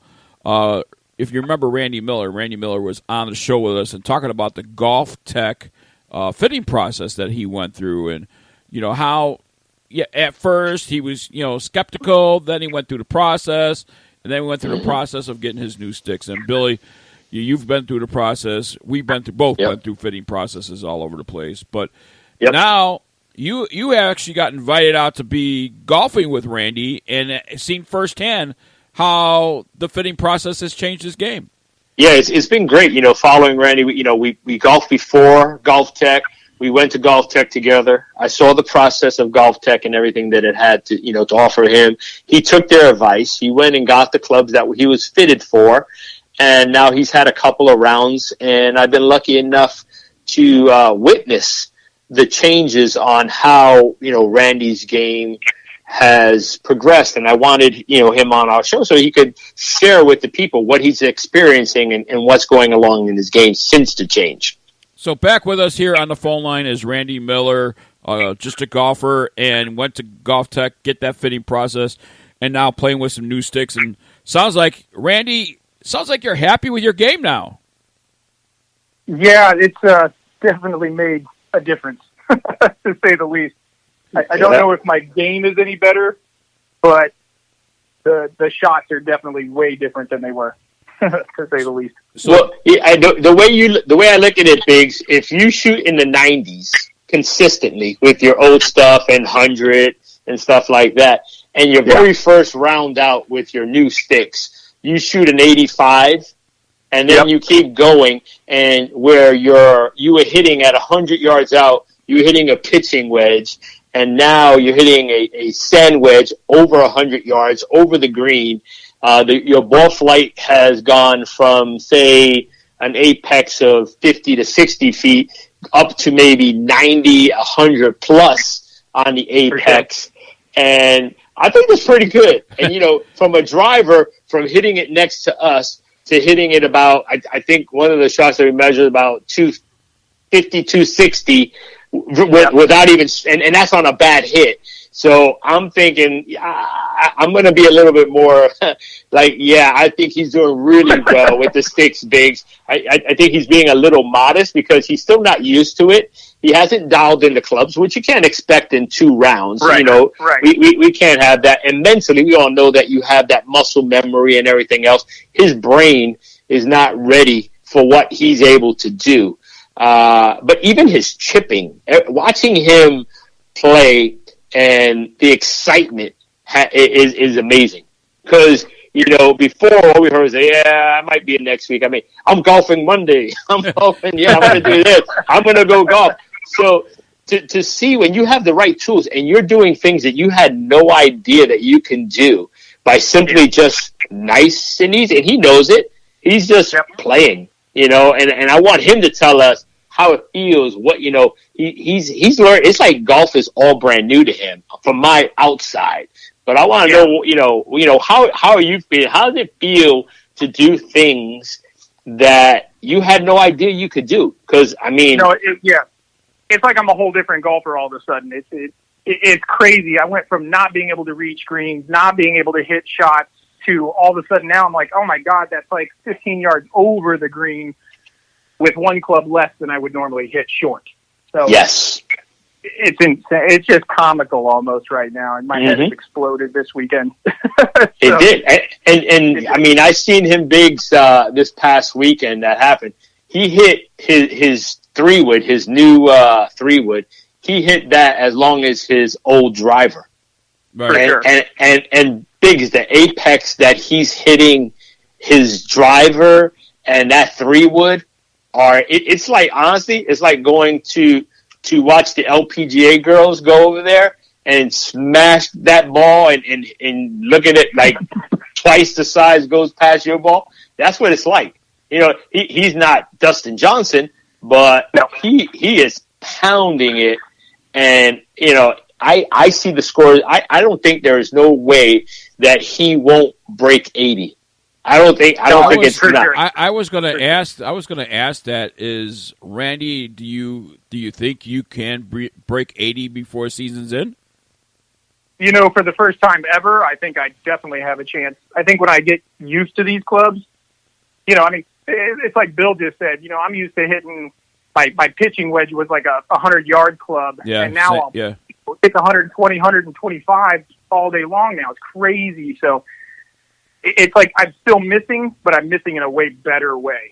So I just got to figure that out, And my slice is way better, too, with these new clubs. My misses are so much more refined now. It's awesome. He has a much tighter dispersion on his misses. And what we're noticing, everybody's noticing that's golfing with us, is when he stops thinking, and that's what it is. He's thinking it. When he pretends to not use his brain and he just swings. And I'm not talking about full force swing, Biggs. I'm talking about just the regular, nice, easy swing. That ball catapults and it just flies and flies. We're giving him, front numbers and he's hitting it over the green. So, we're trying to get him to a comfortable spot and keep reminding him, this is all new to you. Learn your clubs, which is the next thing that I think ideally, we need to get a segment on, Biggs. What do people do once I guess it's like the rebirth of a golfer, a new golfer. How they can come about mentally and learn how to track, because, ideally, he's doing it on his phone, but he needs to start fresh, dial in all new clubs, new feelings, new things. And I think we need to cover that, how we can help golfers like Randy, who's never, really got fit, never had this stuff. And now all of a sudden they found a new love, because you could see it in his face, Biggs. The love that he has.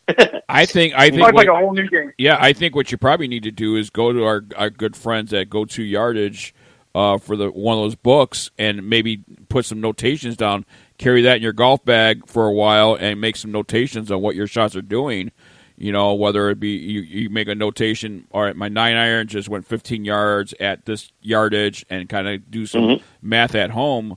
That's one way you could do it when you're golfing if you don't dial it in at because it's so hard to get true yardages at a range. Really is. Yes. Yeah. You get so much better feedback when you're actually, because let's face it, you're golfing on a golf course. That's where it counts. That's where you need to make the notations and figure out what you're doing on each shot. So if you're 135 out and you took a pitching wedge and you hit it 10 yards, well, now you know your pitching wedge. 10 yards over the green, I got my pitching wedge going 145 now. And you have it's not just the yardage, too. It's everything about the game is different this weekend for me. My cut is different. The yardage is different. The way the ball comes off the club is different. So it's crazy. But, I don't think we've ever laughed or shaken our heads as much during a round as we did the other day. But you know what's great, Biggs? When you have a tight crew and stuff like that, and we went out there and said, you know what? We're not keeping score. Nobody cares about the score today. Right. It's about helping Randy dial in those clubs. Let's get in there. He actually golfed last Saturday with us, and because he's excited about it. Well, you can see the excitement. Yeah. So we went in there. You know what? Drop another ball. Don't think about it. We practice on chipping, and he was learning. How to hit those clubs and how to chip it up and do the right thing, and watching his face when he did it, and he didn't know that he could do it. And then he gets that confidence back.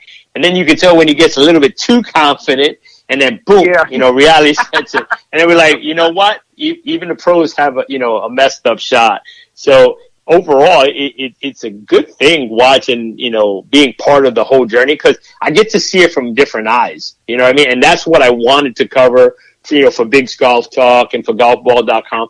I wanted to see, for myself, doing it and experiencing it and doing it yourself is a completely different thing when you're on the outside looking in and watching his joy. Cause that's what it is. It's like a kid in the candy store. And you're like, wow. And then, it's good. Like, cause, I was teasing and I was telling, Rich, I don't think I'm going to like him much more. Cause, he's showing off. He's doing all the things that we want to do. Cause we all hate him. Cause he's 6'4" and change. And, we're like, this guy has the natural ability. He's tall, he's lanky, and he just had the wrong clubs. Right. That's all he had, Biggs. And that's just for anybody. If you have the wrong clubs, it doesn't matter if you're 6'5" or 5'5". If you have the wrong clubs, you're not going to perform to where you're able. And I have no doubt that Randy's going to be in the 70s by the end of this summer. The biggest issue now is that 8 inches between his ears. And, and I think once he gets that, he's gonna, he's gonna be whipping a lot of people's butts out there, which is gonna be awesome to watch, because I love watching. The only thing it's gonna do is amp me up, because now I want a gun for him. You know what I mean? Because I may not catch him on that drive. You know what happens, Bill, is, and I believe this wholeheartedly. Yeah. When you golf with better golfers, you play better yourself, because you really want to, hopefully compete with them. Yes. I truly believe, now, Randy, let me ask you, before all this, what was your average score? Was it in the 90s? Lately, for the last couple of months, I'd gotten my rounds down into the mid to high 90s. Yes, I had a couple, 92, 93. Yeah. But I'd say I was still mid 90s to right at 100 with an average score for me. Wow. Yeah. Well, that's and 85, Biggs. 85. That's awesome. 85, and that's missing the green 90% of the time. Yes, I was so nervous. I was so nervous that first day to try those.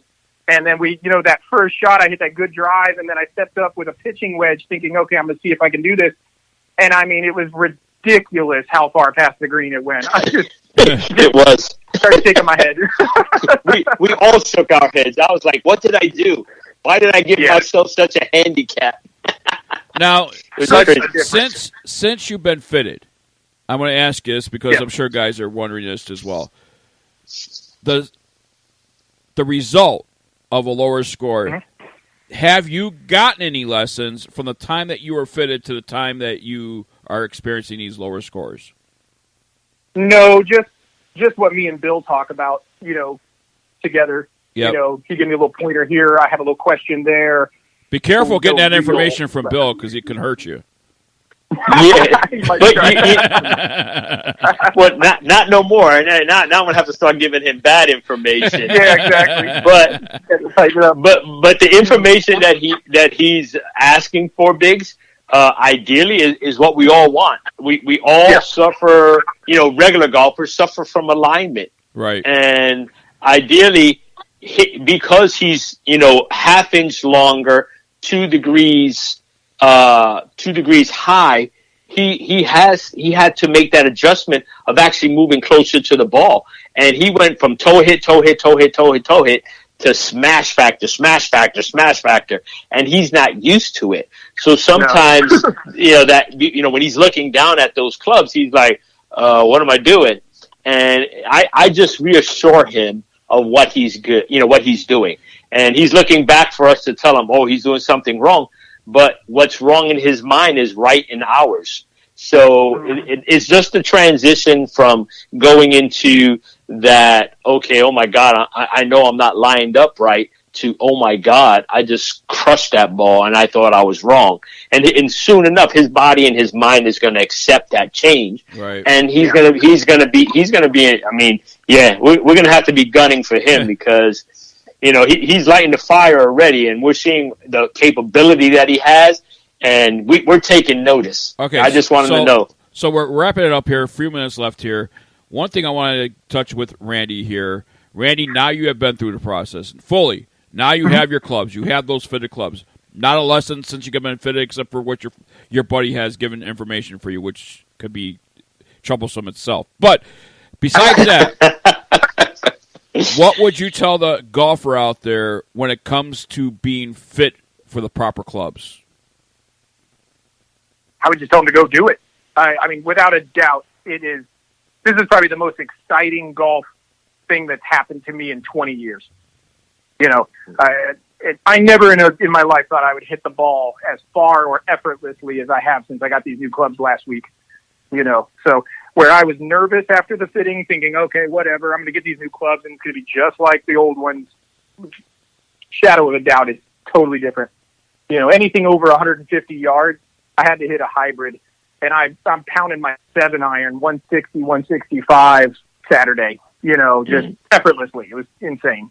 Yeah. So, you know, I would definitely tell somebody, go get fitted, listen to the information they give you, check out the clubs that you hit the best in that fitting, and then make your decision from there. You know what I mean? Now, in all fairness, too, you didn't make a decision as far as purchasing those clubs right then and there. You left GolfTec with that information and explored that option later on, correct?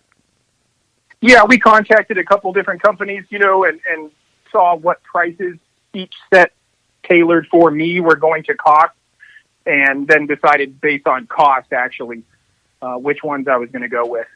And it just turned out that the ones I went with were not cheap, but they weren't uber expensive. And I don't even care, to be honest with you. If I could have got the set before I found out the price and hit them, I'd have paid whatever they wanted for them. I don't even care. You see that? To effortlessly hit a ball and have it just scream off the face, feeling like you hit a marshmallow, and see your buddies' faces just like, what? You know, it was priceless. It was amazing. It was awesome.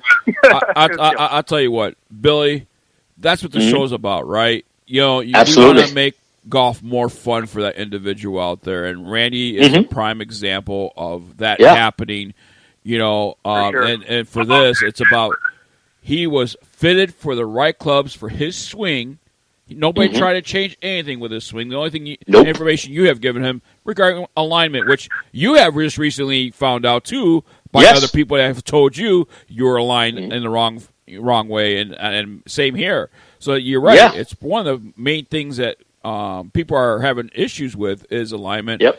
But in Randy's case, fitted, educated choice to find out, you know, compare prices and get the clubs that he needed. And, you know, at the price budget he had for him, and now golf is more fun for one Randy Miller.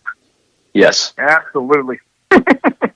Absolutely. And without a doubt, Randy Miller's making more money off of Bill the GolfFather Cuebas and his other buddies as well. One day too. well, if Billy was a gambler, he wouldn't gamble against that shot anymore. I'm eating some humble pie, you know. Because before I'd be like, okay, hit my club, and I was giving him my club, and he was hitting it just as far, if not longer. Right. And now it's like, no. Now it's just like he's just hitting his own, and it's just like sailing. He's like, well, you hit, Bill. I hit a 5. Okay, I'll hit my 7. You know, so it's like, it's crazy. He's going 2 clubs down from what I'm hitting, and his apex is incredible. It's amazing to watch. That's great. Randy Miller and Rich used to be neck and neck, and now it's, I think, yesterday was by far I was 1 club under him. You know, pretty consistently. Absolutely. Yeah, it's pretty awesome. Randy Miller, thanks for joining us for this recap, and we appreciate you. And, man, have fun out there. It sounds like you're having a blast out there with your new clubs, and I'll tell you what, take all of Bill the GolfFather's money. it ain't much. Take it. All right, we need to move on here on Biggs Golf Talk. Coming up next, it is your Biggs Product of the Week, and we'll be right back right after this. Having a corporate or charity golf event? Backswing Golf Events can supply your tournament with personable, professional golfers to entertain and fundraise on the golf course. They can accommodate any size group, whether it be 3 players to 500. They are your team. From range lessons, Beat the Pro, and Pro-Am style roaming, they're making lasting memories one swing at a time. So make sure to check out backswinggolfevents.com or call us direct at 661-316-3093 and book your pros now. A golf ball that performs for you. The Encore Avant 55, hot off the tee, a formulated core that delivers more energy and utilizes soft cell technology to achieve ultra-low 55 compression. This blend of innovation and simplicity provides more distance and greater feel. The Caliber, maximum accuracy.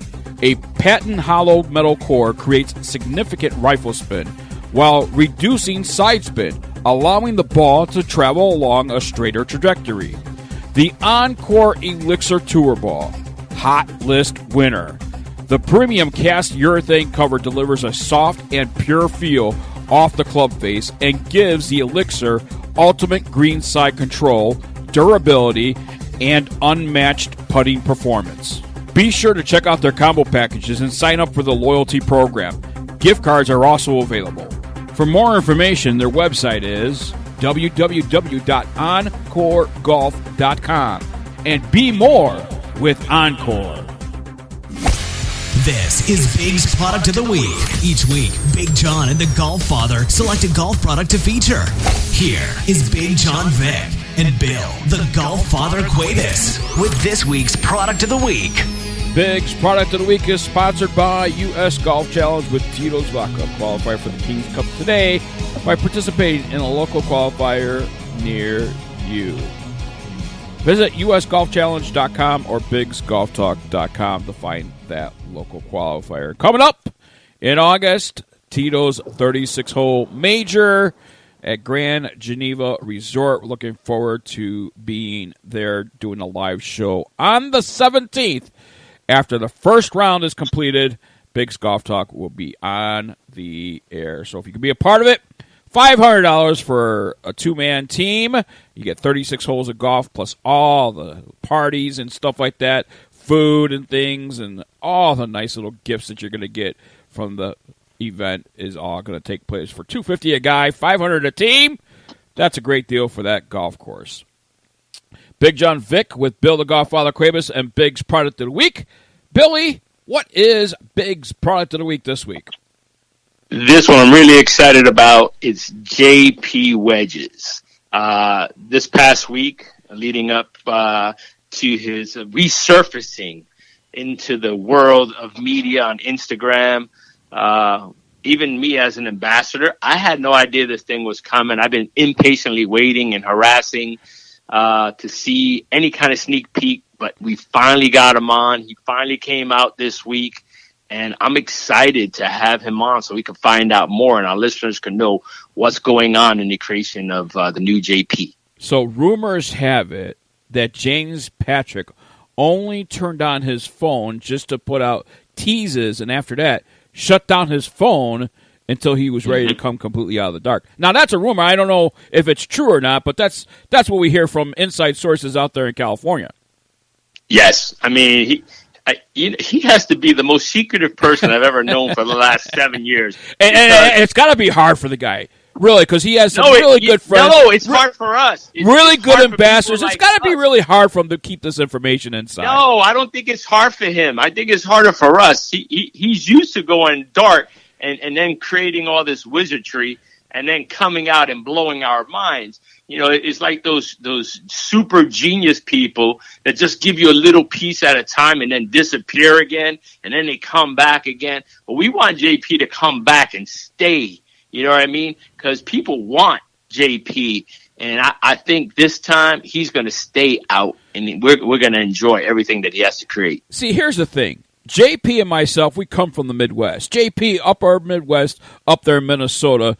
So what happens is, especially during hunting season, he's used to this stuff. So he's used to disappearing into the woods, and he's used to saying, you know what, nobody can get in contact me for a week or a week and a half, 2 weeks, because I'm having fun out here in the wilderness. Not only that, but there's no signal out there. That's probably one of the reasons why too. So he's from. And I think it's because I think it's also because of the weather. That's why you guys can disappear for so long, because it's cold out there. If he was living in, now he's in California and he's still doing it. So I'm going to take away that with, that it's because it's the Midwest and all that stuff. He's just really good at doing his thing, hitting us hard, and then there's a lot of things that have changed for him, but he stays on top, and that's what's the most important thing. And there's a lot of fans out here, and I'm one included, that's waiting to find out what's in the woodworks. Well, here's the thing, Bill. I got to tell you that probably JP, because the wedge crafting, if you will, because it is a craft for him, and he's an artist. But the crafting of the wedge for him was started in Minnesota. So I am sure he locked himself in the garage, the basement, whatever it might be that he started this at, and locked himself in there with no communication whatsoever because he wanted to concentrate. So he developed this behavior, and he says, you know what, when I get big and I'm going to get bigger, I'm going to just be secretly and then just come out at the last second and say, boom, I'm back. I think all that was being developed way back. Wait. Hey, Billy. Yes. I have been just told in my headset right now that we have somebody on the hotline right now.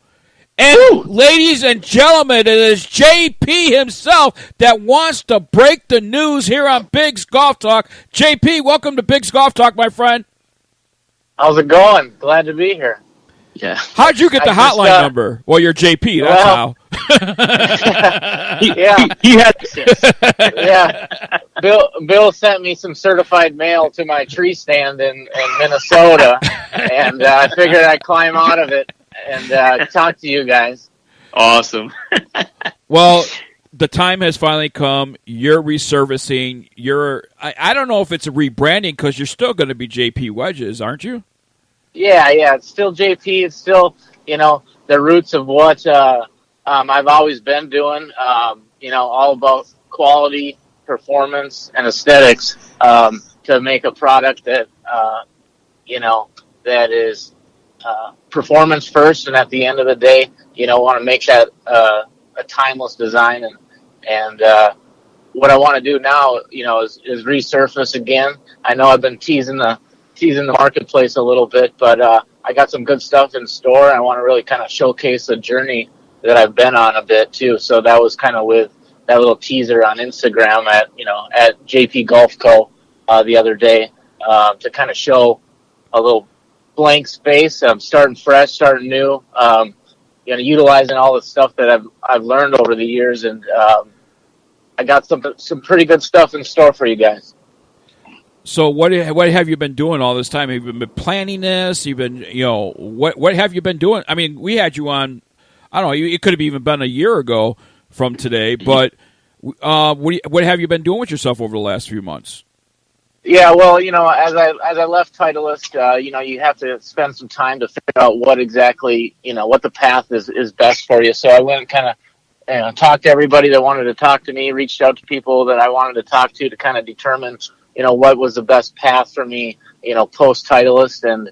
And at the end of the day, I decided that I wanted to go back on my own, get back into kind of that garage shop mentality, and produce some stuff, with my hands, with CNC milling, and kind of blend everything together and just kind of be me again. So, I am, getting back on the grinding wheel, going to be doing a lot of grinding, going to be doing a lot of milling, and then I'm going to showcase that and put that out there on Instagram and kind of let the fans and the supporters, which I really appreciate, be part of the journey. So, Billy, you have officially retired your JP Wedges that you have. Mm-hmm. How excited at being a JP ambassador, and you weren't even, like you said in the opening, weren't even filled into what the plans were going to be. No. As the JP ambassador, how do you feel? I mean, I've been excited. It's tough knowing that something's coming, but you don't know what is coming, when it's coming, how it's coming. we all have ideas of what we want. I wanted to see JP, with his wedges. He knows that I've been a big, crazy man saying I want, 13 wedges if I can have them, which is basically a whole complete iron set for me. That's what I want. I think there's so much more to his craft that he can offer golfers. And I think the wedge part of it, which is his bread and butter per se, and his mastery. But I think ideally he has the potential to go so much further with it, because the mind that I don't even know how he comes up with it, but the way he can work those wedges, if he can work that magic in irons, Biggs, my God, I can only imagine. It's going to change the game. It's going to change everything for a lot of people. And I know he's getting back to the grassroots of his wedges and doing it by hand and doing, what got him to who he is, JP. And I'm looking forward to it. I don't care what it is, but I can see so much of a huge future for him now that he's away from the big boy. How's that? He got cut loose. He's away from them, and I think he can do a lot more on his own. And his creativity is crazy. JP, is there a certain area you're going to concentrate on with your new style, your new wedges?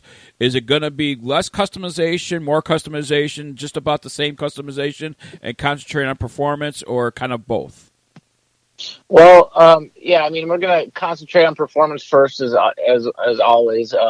It's really about that sole design, that part of the wedge that is contacting the ground, and that's kind of, the engine of the club. We want, you can have, like I've said before, a lot of bells and whistles on the golf club and CG in a certain spot and MOI and things like that. But at the end of the day, if you don't have a sole design that's efficient through the turf, all that's not going to do very much good if it just sticks in the ground. So that's the first primary focus is that grind or that sole design to make it efficient and consistent, consistent for what that tour player demands, but that same consistency is going to translate to forgiveness that all golfers need. And so, it's crucial that you make a sole design that's efficient and smooth through the turf. And then on top of that, you want to add the center of gravity to enhance that and to get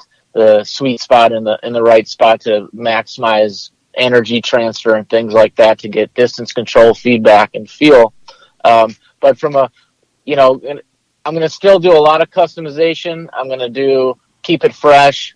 I'm going to get back to some roots, do some heavy grinding, sculpting, with, some kind of JP raw grind line, and but also continue to push the needle and progress into multi-material designs, real intricate, high-end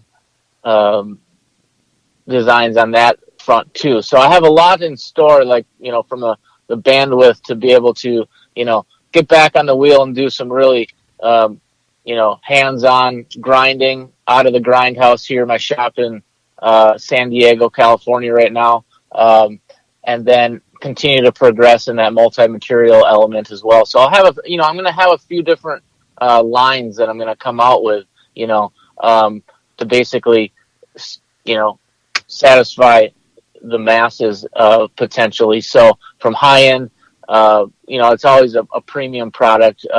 And then as, Bill touched base on from an iron standpoint, definitely interested in progressing into irons.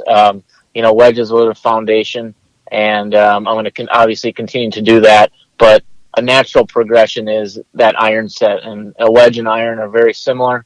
They have a sole. The sole contacts the ground, and they have about a different loft, and so irons is definitely something that will be in the works in the future, and so I'm excited to get into that next step, when that time comes. But at the moment, we're gonna, focus on wedges and doing some creative stuff in the grindhouse, and even some cool accessories too. And then want to showcase that with some unique video content and photography, and just let the supporters out there, see what inside my head and showcase it with some unique video and photography.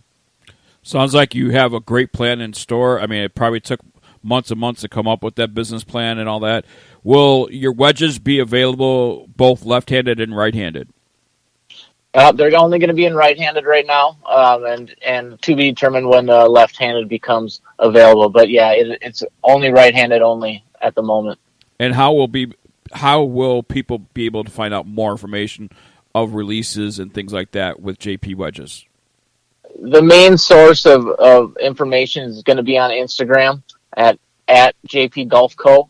And that's going to be the main source to stay tuned. And, I'm going to, as I build my own website, jpgolf.com, that'll get integrated in with some social media stuff. So you'll be able to find that there as well. But yeah, Instagram's the best way to get the updates, to see what's going on, and as well as for product drops and things to purchase through JP Golf. So Instagram's definitely the spot. There you go. Is there anything else that we haven't covered yet? We got about 60 seconds. Anything else that you want to share with the listeners that you feel is pertinent to them? Well, I appreciate all the support. It's been great. Without the support, we couldn't do what we're doing over here. I'm excited to get back out on the scene and stay on the scene. So I resurfaced again, and I was able to set up a shop, get all that installed, and now I'm ready to showcase what I've been up to and what I'm gonna do. So really looking forward to it, and I really appreciate you guys having me on the show. James Patrick, JP, thank you so much. We wish you nothing but the best of luck. When everything does get launched, obviously you have a forum here on Bigg's Golf Talk to announce it here. Well, I appreciate that. Billy, JP Wedges, Bigg's Product of the Week, sponsored by U.S. Golf Challenge with Tito's Vodka. And I'll tell you what, Billy, JP Wedges, a premier wedge out there that is for any golfer out there. And you certainly have experience with them for many, many years, retired your previous wedges, and I'm sure you're looking forward to your next set. I need to come back out of retirement. I need my JPs, but those other ones are too, they're priceless for me. Right. You know what I mean? Yep. They were the next stage of his life, and now I'm on to the next one. So they're staying right where they are in my office, and I look forward to what he brings out next so I can have some in my bag. I need it. We'll get you some. All right. Your phrase of the week, JP Golf. That's your phrase of the week, JP Golf. And that does it for Bigg's Golf Talk right here on Native Family Radio, iHeartRadio, Spotify, and your Alexa devices. For Bill the GolfFather Cuebas, for Amanda the Golf Diva Robertson, I'm Bigg Jon Vick. We'll see you next week right here on Bigg's Golf Talk. Thanks for listening, everybody. Good golfing, and you matter.